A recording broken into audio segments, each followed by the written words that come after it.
ఆరాధనా ఆరాధనా ఆరాధనా ఆరాధనా.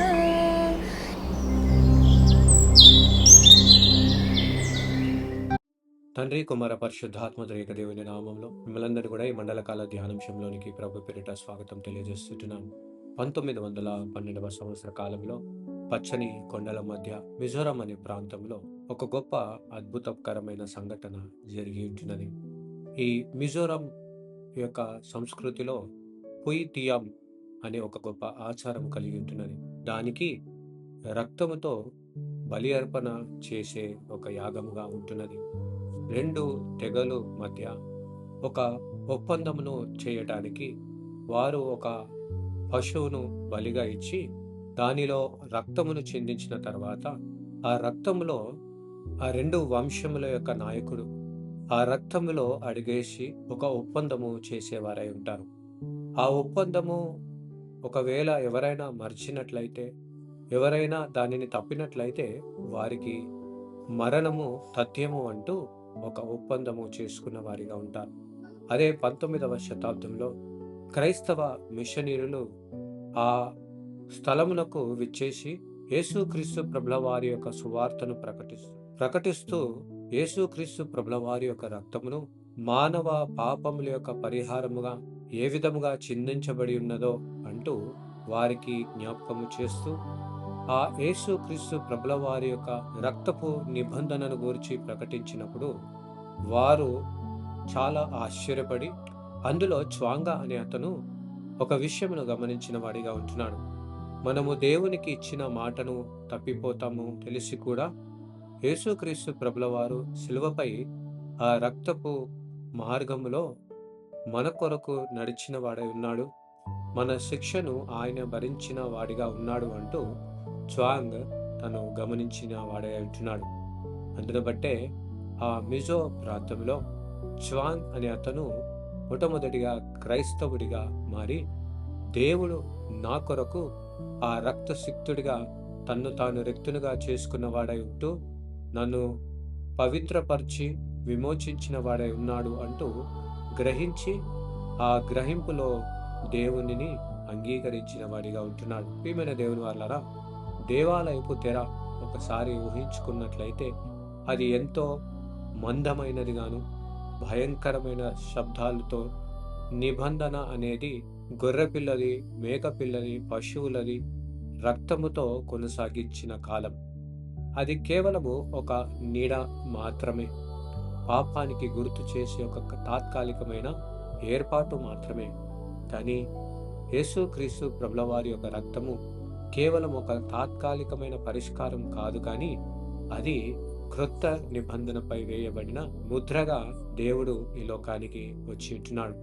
ప్రియులరా, లూకాసు వార్త 22వ అధ్యాయము 20వ వచనంలో యేసుక్రీస్తు ప్రభుల వారు వాడిన పదము డియాథెకే.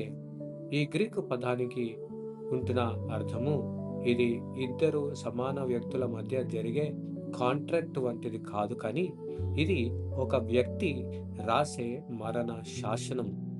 దేవుడు మనతో బేరాలాడడానికి తను శిలువ మరణము పొందలేదు, కానీ ఆయన మన కొరకు మరణించిన వాడిగా ఉంటూ శిలువ అనేది ఆ మరణ శాసనముపై తన రక్తముతో సంతకము చేసి ఆ పాపమును తుడిచివేసిన వాడిగా ఉంటున్నాడు. ప్రియమైన దేవుని వాళ్ళరా, యేసుక్రీస్తు ప్రభుల వారు ఉగ్రతతో నిండిన ఆ గిన్నెను తను స్వీకరించి పుచ్చుకున్న తర్వాత ఆ గిన్నెను తన కృపతో నింపి మనకు నిబంధనగా అనుగ్రహించిన వాడిగా ఉంటున్నాడు.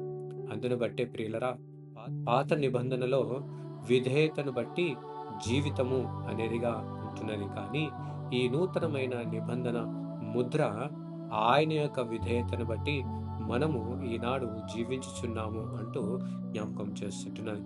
కాబట్టి ఈ స్వాతంత్రమును, ఈ విమోచన, ఈ యొక్క సంతోషమును, ఈ యొక్క నూతనమైన జీవితమును ఆయన రక్తము ద్వారా సంపాదించబడి ఉన్నది అంటూ జ్ఞాపకం చేస్తుంటాను.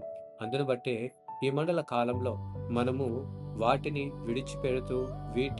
విడిచిపెడుతూ అంటూ మనము ఒక ఆలోచన, నిర్ణయాలు తీసుకుంటాము. కానీ దేవుడు విడిచిపెట్టువాడిగా కాదు గానీ, ఆయనకు సమర్పించుకున్న వారిగా ఉండాలి అంటూ జ్ఞాపకం చేస్తుంటున్నాను.